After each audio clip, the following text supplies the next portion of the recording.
টুনি, তুমি এখানে কেন এসেছো? আমি হলাম আম গাছ। তুমি এখানে কেন এসেছো? আম খেতে এসেছো? কতগুলো আম খাবে? তুমি খেয়ে নাও। আমি তোমাকে অনেকগুলি আম দেব, তুমি খেতে পারবে?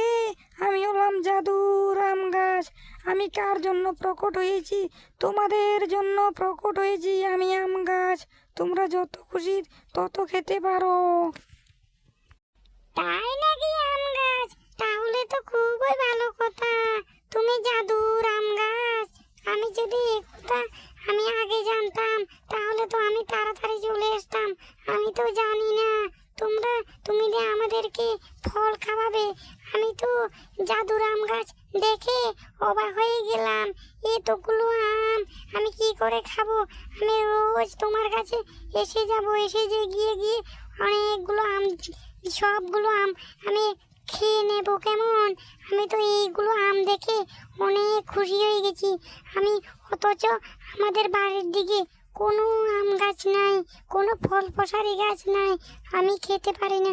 কিন্তু তোমার এই জাদুর আম গাছ দেখে আমি অবাক হয়ে গেলাম।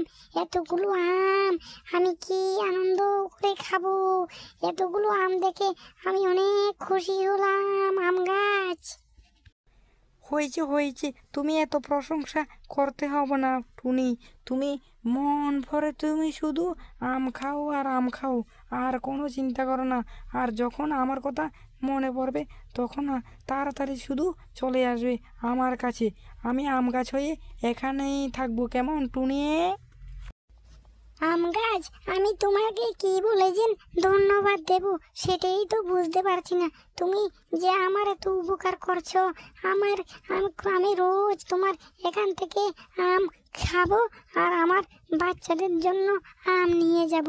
আমি কি খুশি আর খুশি, কি আনন্দ আর আনন্দ আমার কাছে লাগছে, সেটা তোমাকে বলে বোঝাতেই পারবো না। আম গাছ, তোমাকে অনেক ধন্যবাদ আম গাছ। আজকের জন্য আমি আমগুলো খেয়ে বাড়িতে চলে যাই, কেমন?